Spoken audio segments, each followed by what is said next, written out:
Simply Cooking by MmmChef is brought to you in part by CPI Interiors. A great kitchen starts with a great design. Get that custom home interior you dream of.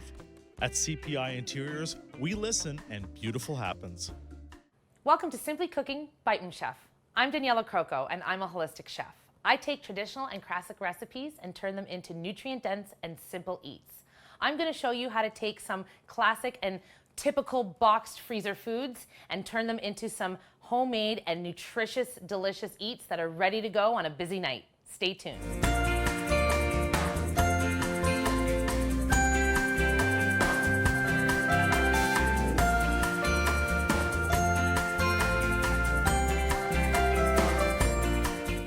So many of us have busy lives that don't lend to picky eaters.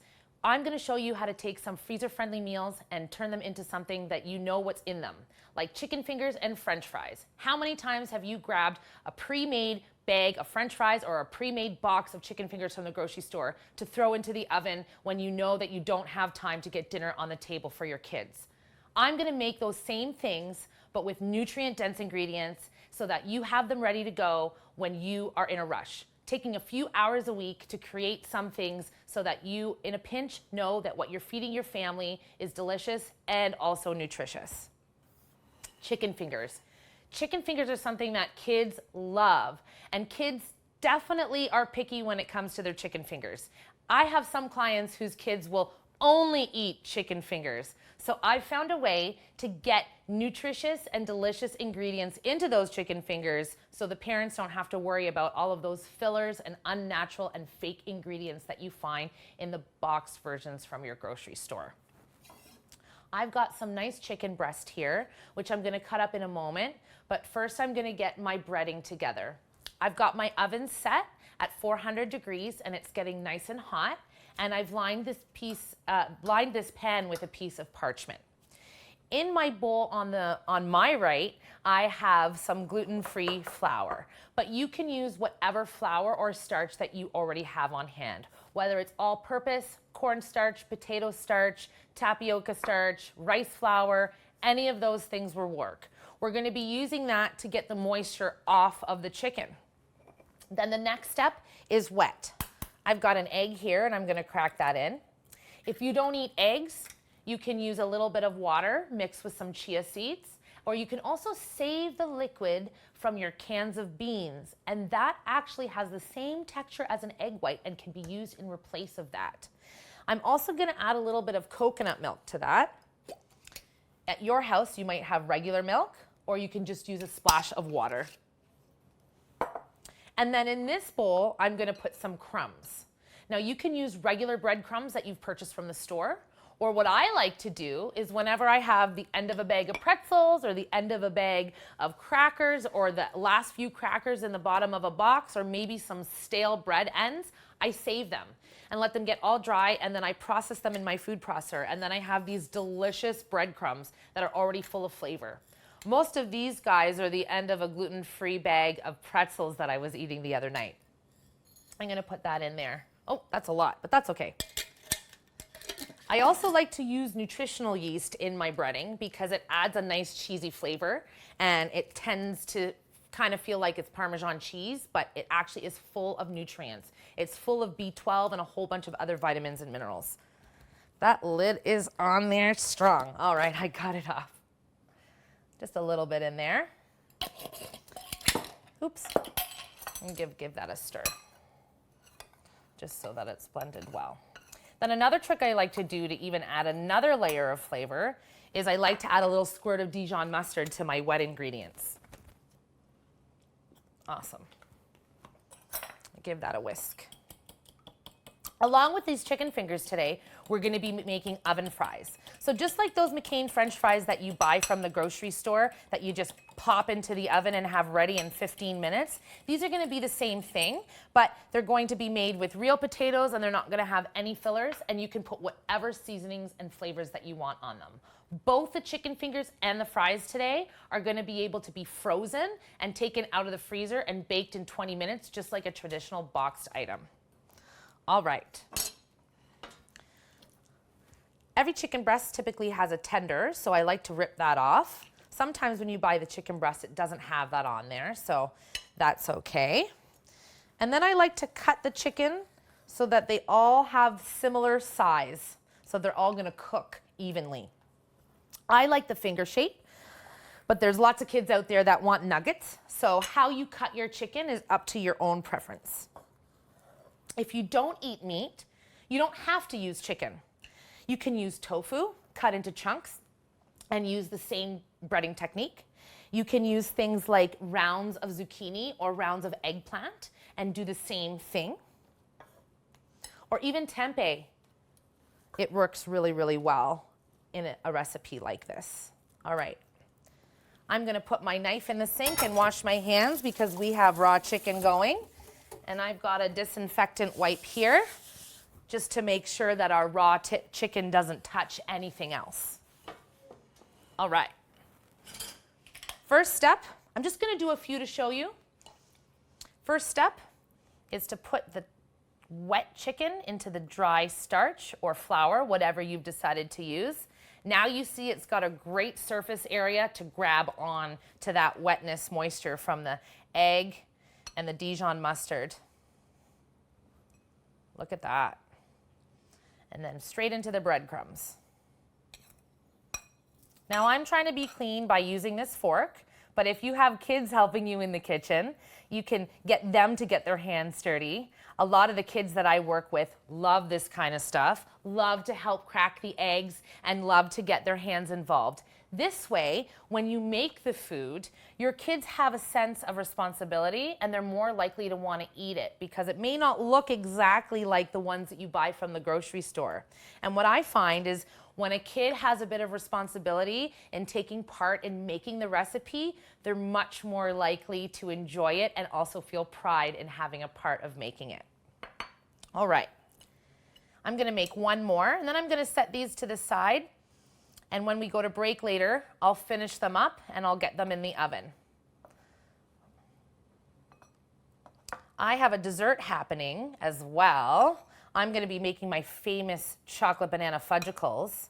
One of my little friends, Sophie, when she found out that I was gonna be doing this project, asked me if I was gonna be making my famous fudgicles. So I, of course, couldn't say no and had to incorporate that into today's episode. So as you see, these are ready to go. Before I put them into the oven at 400, I'm gonna drizzle them with a little bit of olive oil, just so that the breadcrumbs can get a nice crisp in the oven.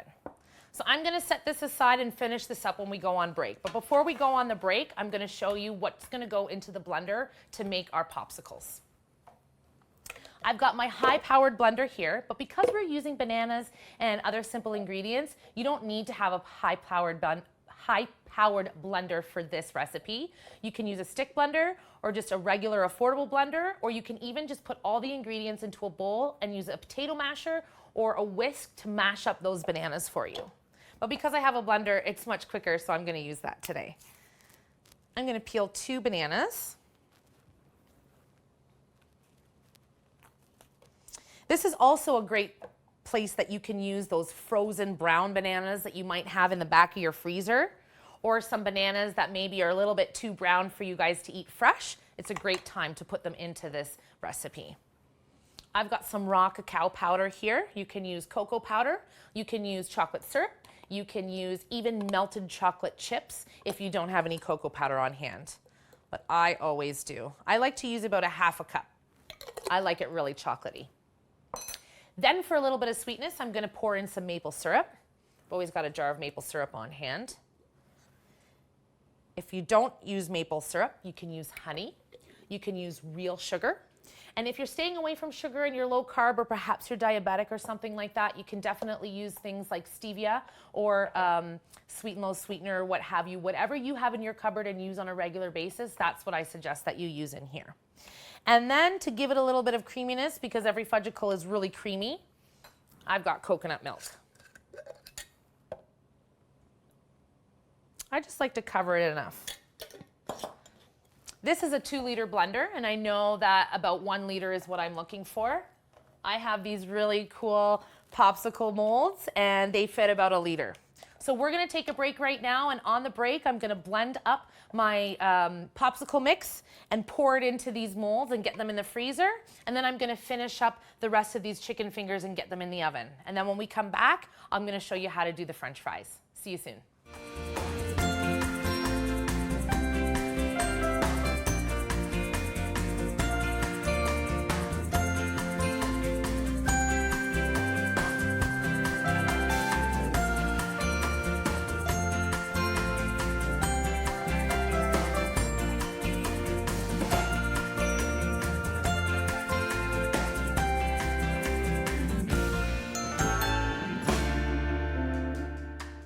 This program is brought to you in part by CPI Interiors, designing customized home spaces for all tastes and budgets for over 20 years.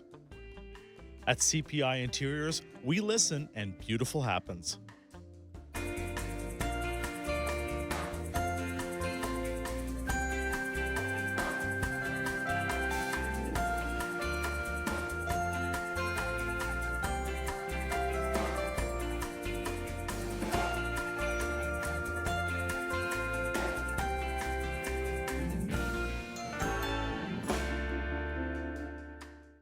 I've got my chicken fingers in the oven getting all nice and crispy, and I've cleaned up my board to set up for my French fries.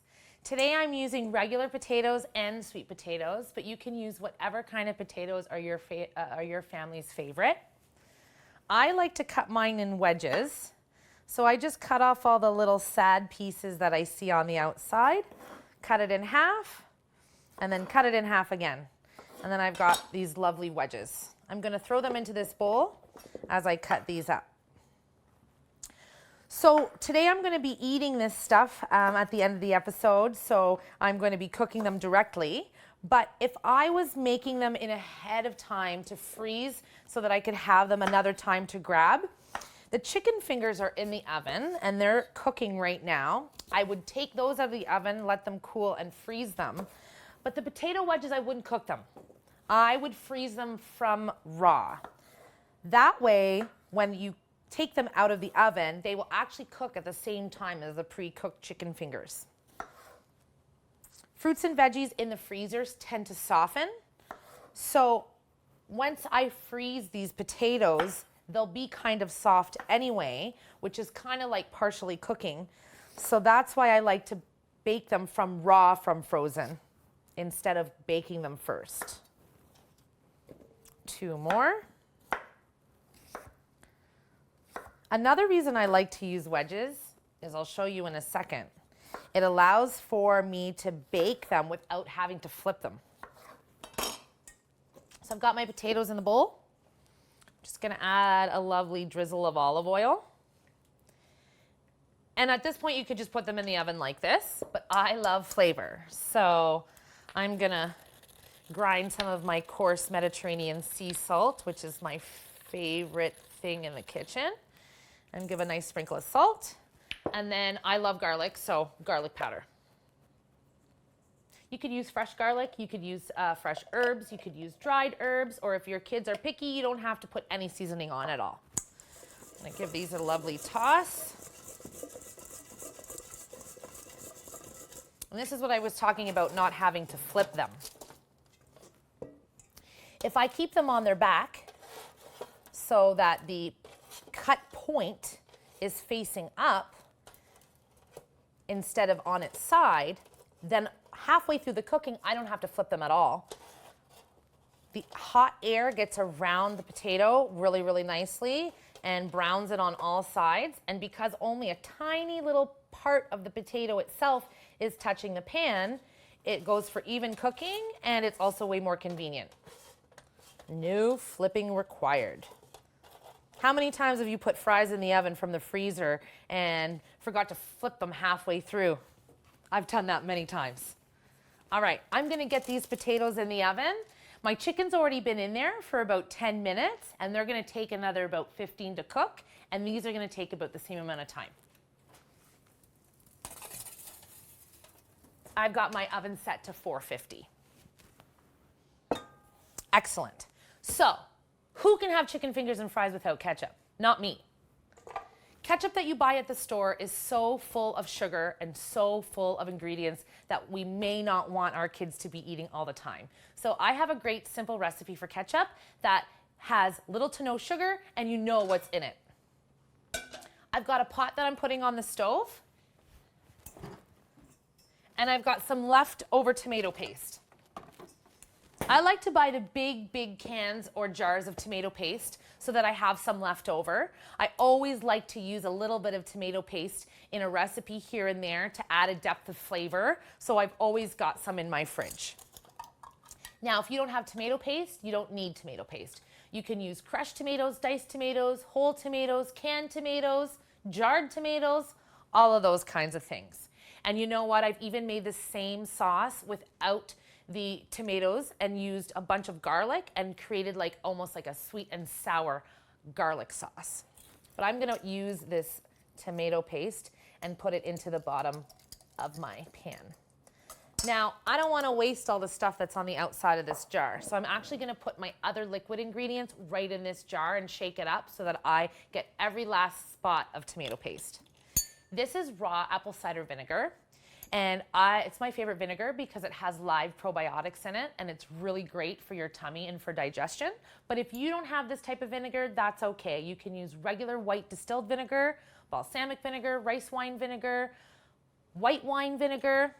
We just need some tartness because ketchup has that sweet, sour, and salty flavor. So I do the same amount of vinegar to the same amount of maple syrup. Again, maple syrup can be switched out for honey. It can be switched out for real sugar, for an artificial sweetener if you happen to be diabetic or something like that, or you can leave the sweetness out totally completely, as the tomatoes do have their own natural sweetness. Then I put a tiny little squirt of Dijon mustard.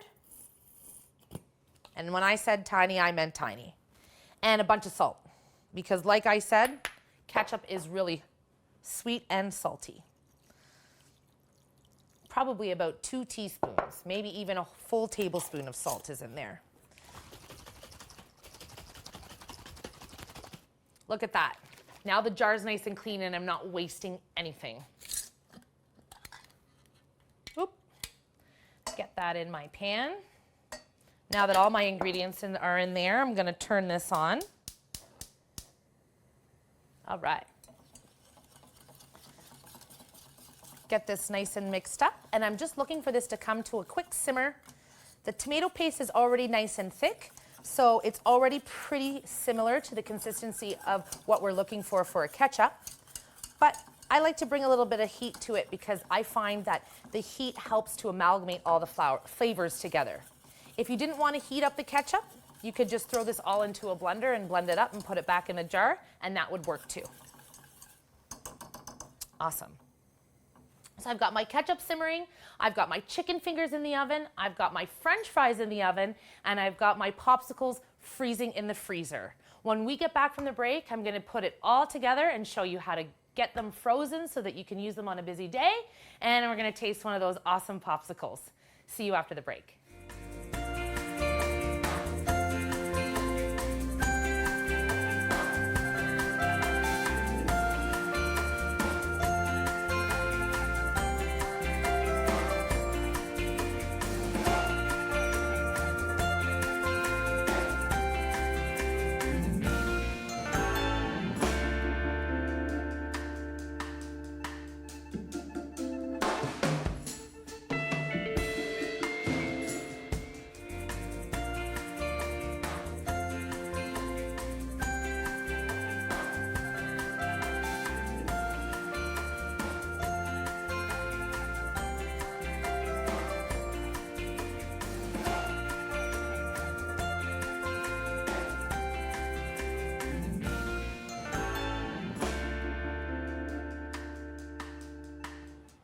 Now my chicken fingers are cooked all the way through and they're nice and crispy, and my potato wedges are ready to eat as well.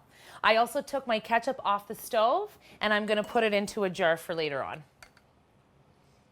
That is the perfect ketchup consistency. Look at that blobbing into that jar. All right.